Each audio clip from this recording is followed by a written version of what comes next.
Most of us will never step foot on a stage, and yet we're all speakers because we all have the need to communicate clearly with our audience, whether it's a presentation that you're giving to senior leadership or an external client, or just a one-on-one conversation you're having with a team member. Speaking is what we all do every day.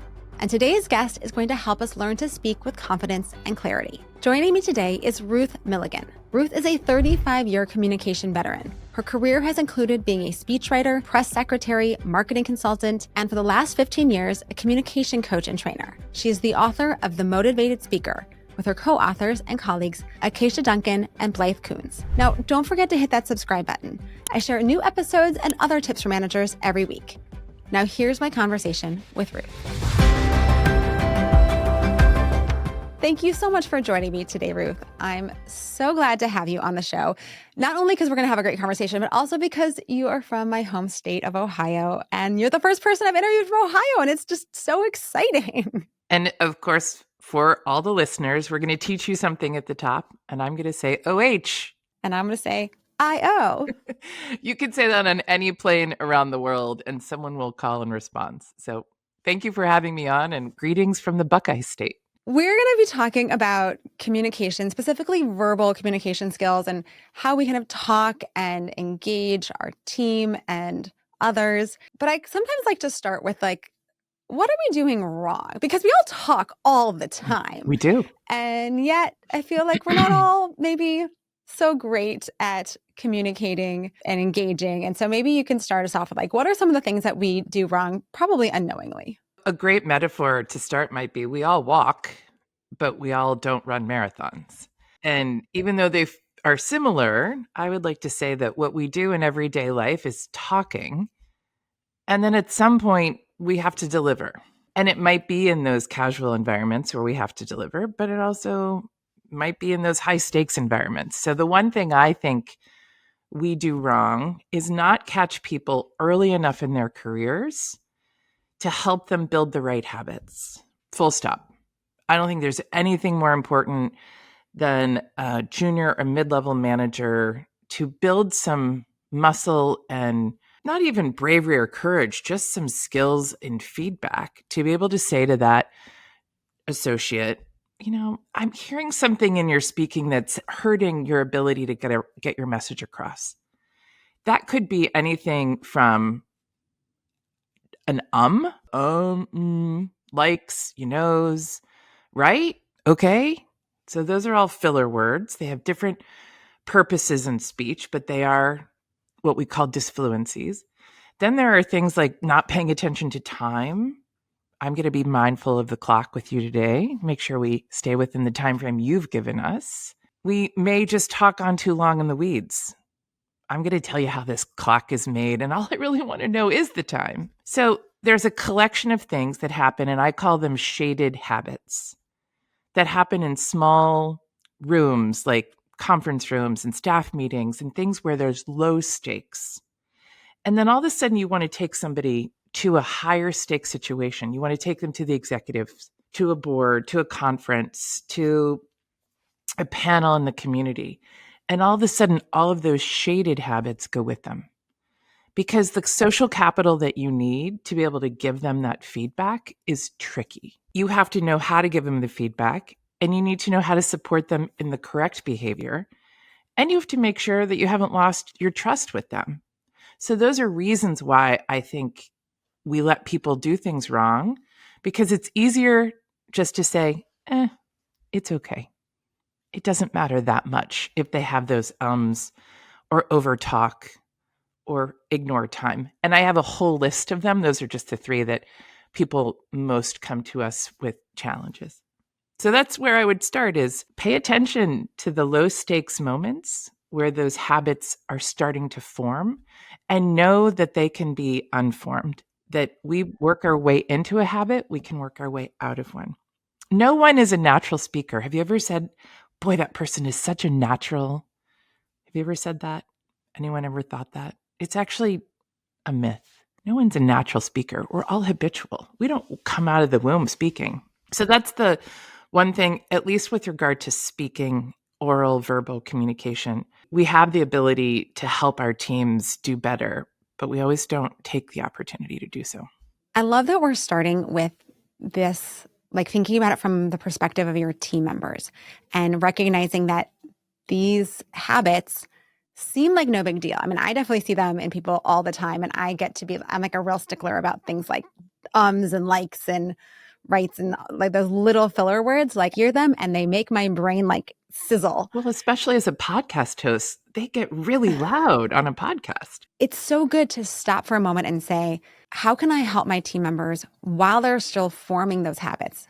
As you're saying, while the stakes are low, so that they can move up in their career with good verbal communication skills. Because it is very hard to take someone seriously when they are too long-winded or using a ton of filler words, or they are, standing and shaking because they get nervous in front of people, right? All of those things that we do. Stress response is a whole chapter in and of itself. We could go there for hours and talk about your ability to regulate your nervous system. Catch it early. It doesn't get any easier. And you can see them. Those nervous responses, they're very obvious. If you don't see them, you're just not looking. I want to shift for a second, though, and then we'll come back to the team piece, Sure. Which is, I'm imagining that some folks who are listening now are going, oh, am I the one those things? Like, no one has said any feedback to me. And sometimes it's hard to realize when we're the one who's talking on too long, or we're the one who's using a ton of filler words. Are there ways that we can start to recognize our own bad habits? Absolutely. And it's the only thing that people fear more than speaking itself. Listening back to yourself on a recording. We actually, I don't have it in front of me, but the bookmark that we made says the only thing to fear greater than speaking is listening to yourself on a recording. But it is the best, simple, singular way to improve. Again, full stop. Here's why. There's some psychology theories that have been going on for decades, years, generations around if you can identify the issue, then you're more likely to want to make a change. If I tell you that you have that issue, you may believe me or not. And then you live in choice. Oh, I don't believe her, so therefore I don't have to make the change. But if you put yourself in the shoes of an audience, there is no choice but to hear it. So at least you've heard it. Now you have a choice if you want to improve on it. Whereas in the first scenario, you have a choice whether or not to believe me. So identifying that yourself, nothing is better to advance that development. Now, what do you do with that? So I hear myself.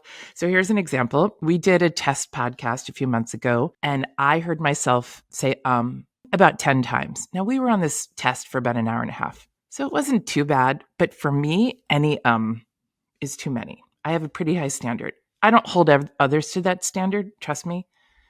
But this is what I do for a living. I listened back to that podcast recording 4 times.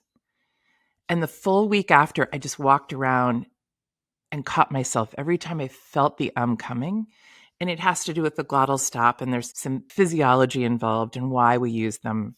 And I retrained myself within the next week. And so when I started getting on more podcasts and speaking again, I caught myself. So there is first step is recognition and admission. And so recording yourself, I do it all the time.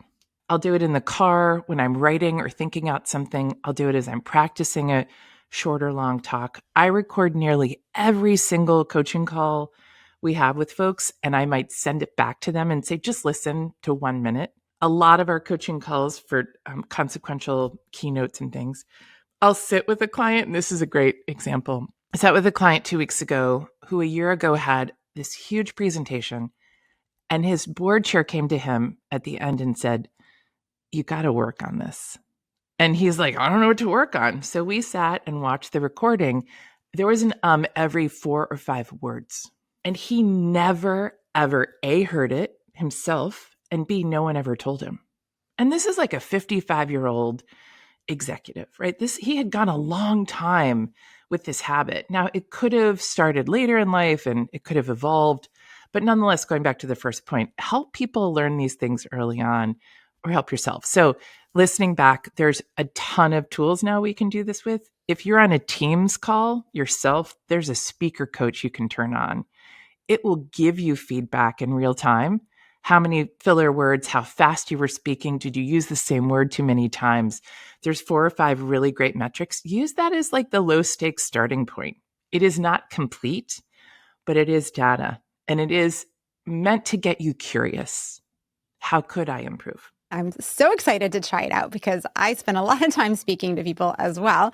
And it's one of the things that feels so hard to improve because you're right. You have to listen back to yourself. I listen back to myself all the time when I'm recording shows and going back to listen to them. But there's something different about being in a conversation with your team than in an interview. So whether you're in that team context, you're in a one-on-one, right? Those are the places where it's almost like, at least for me, like your guard comes down. Like when you're giving a big presentation, you're Yes. kind of trying to be on your best behavior. But when you're in those casual conversations with your team, it feels like those are the moments where some of those bad habits might trickle out even more. And you may not think they would, but they really do. And so you could go into that meeting and just hit voice memos on your phone and just have it next to you and recording your part. Doesn't have to be everyone else's. And afterwards you can walk out and listen. I'll share a cute story. Last week I was coaching a speaker for a regular presentation, a software reveal.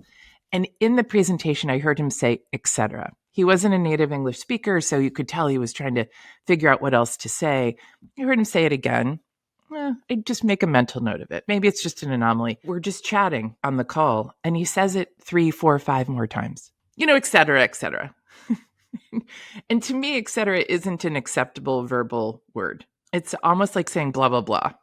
Like, I don't really care to think harder, and I don't really want to finish my sentence. So I'm just going to kind of fill it in and let you finish it. That means the audience gets to finish your sentence, and that's not a smart choice. And I was able in this casual conversation to say, I'll call him Frank. Frank, did you know that's something you did on stage? And also, I'm seeing it in both places.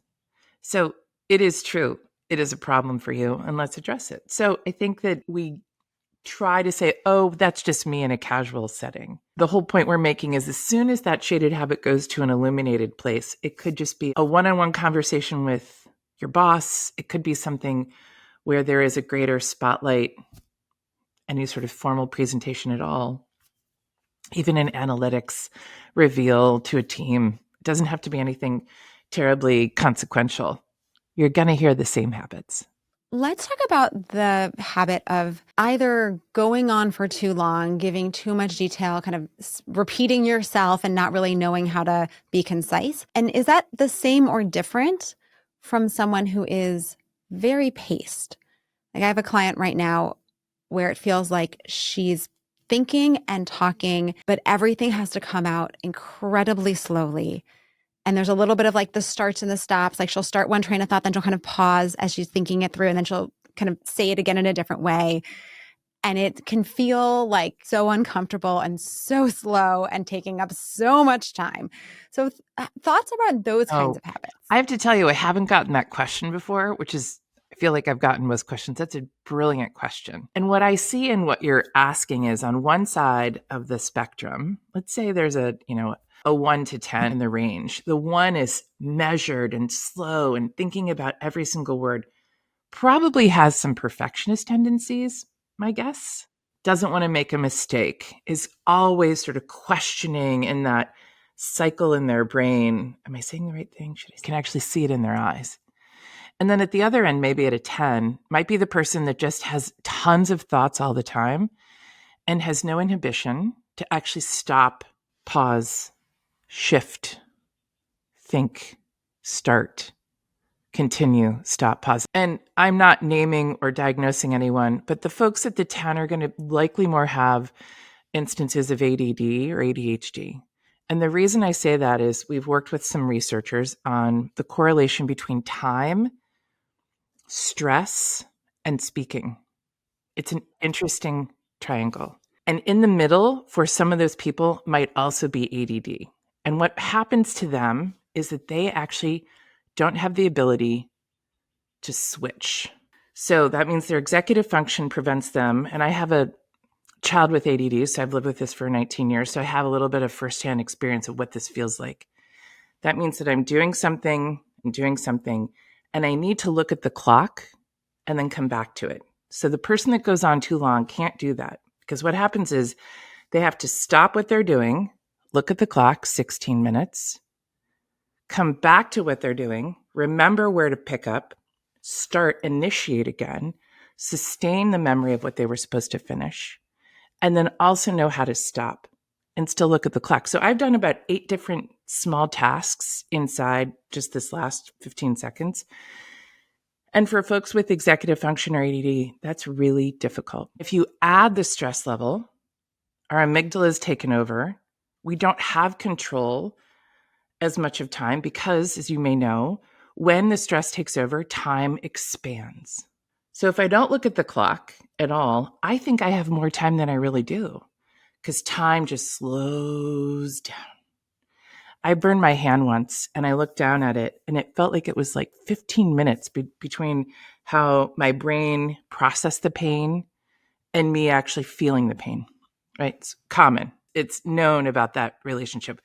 If we know that, then take it to speaking. And I have this stress response. And then I have ADD or the inability to shift.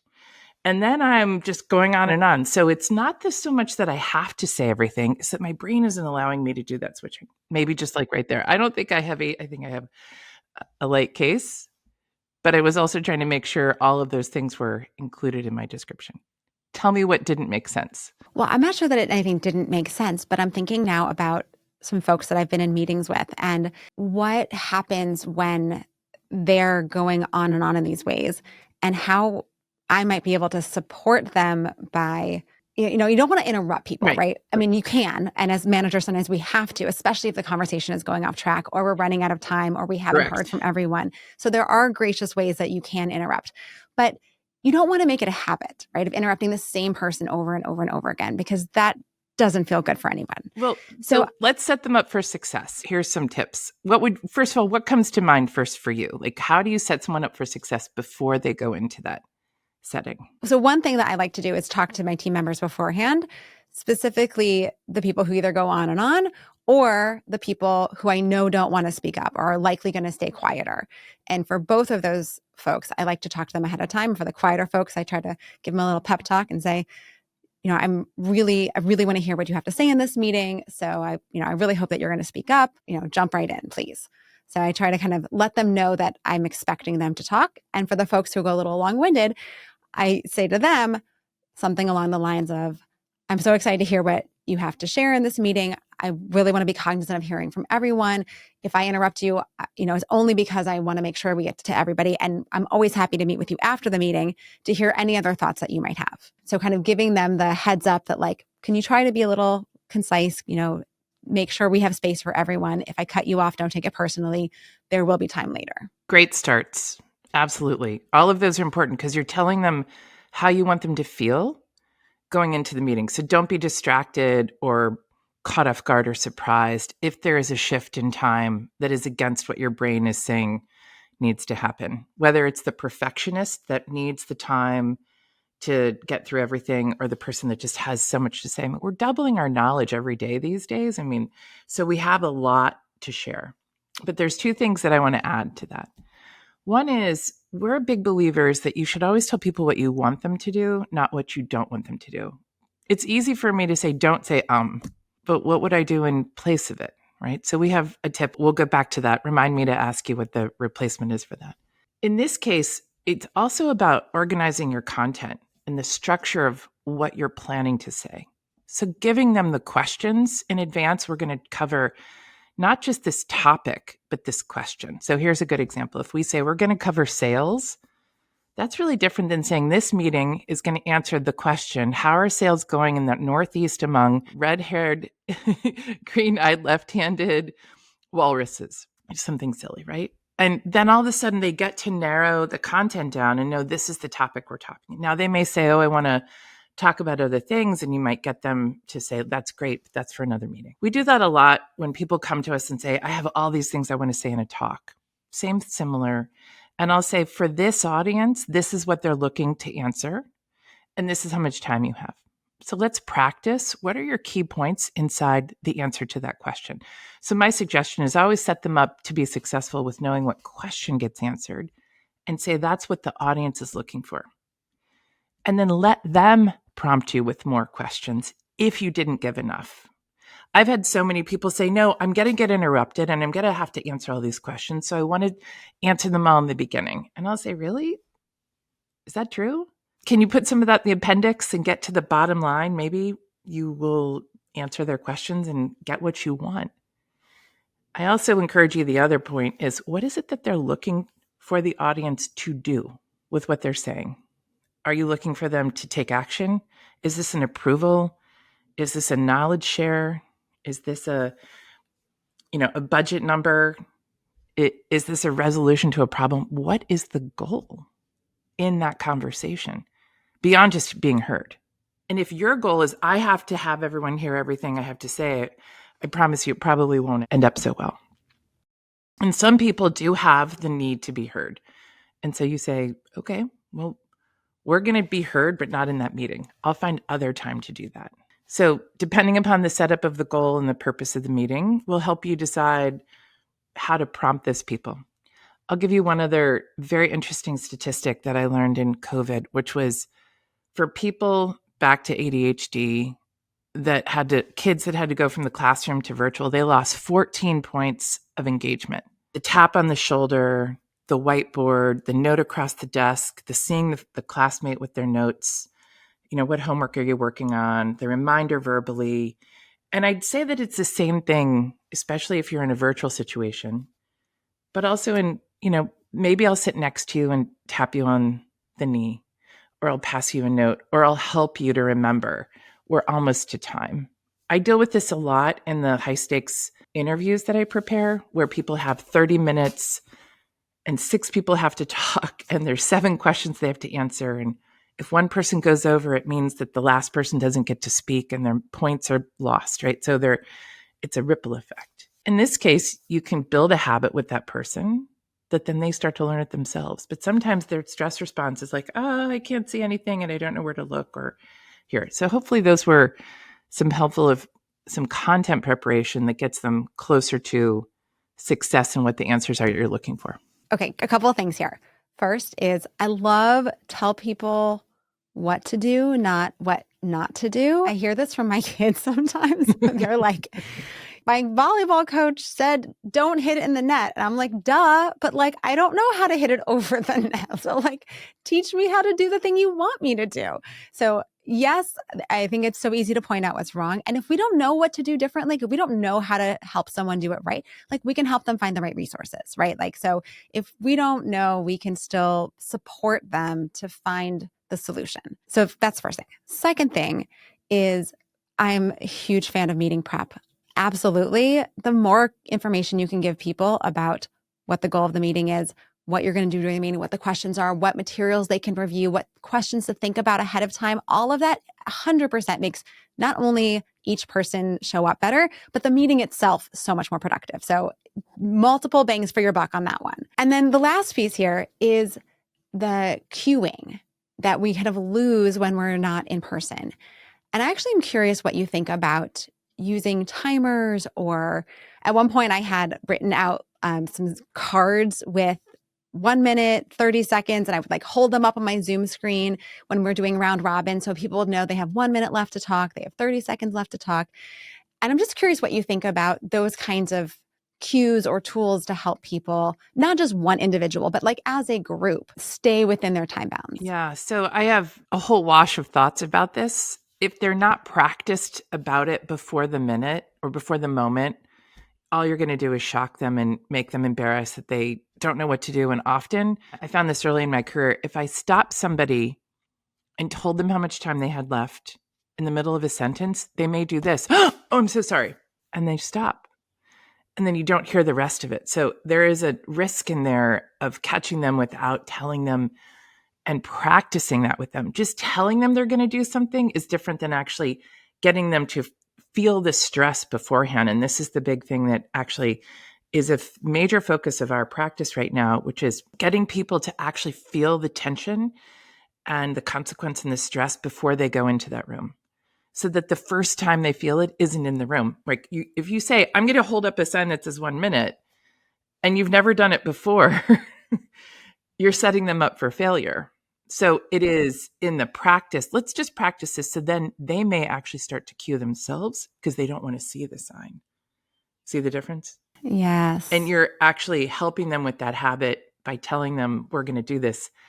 I've said to speakers, I curated TEDx events for 11 years, and I'd say, if you hear the music, you have a minute. And we would practice it in the reps and the, how much time they have left. I only had to cue the music maybe twice for a few hundred speakers because they never wanted to hear the music. I think people don't know their own stress responses in those moments, and there's a lot of embarrassment and guilt and shame that can happen if they don't know that's what it's going to feel like when they see that cue card. Now, it's another thing to say, I'll give you a tap. Watching the clock, which you asked before, goes back to my example of switching. It's very hard. You may watch the clock for somebody and say, what? But for them to do it may take reps. And we always say the more reps, the better they're going to be.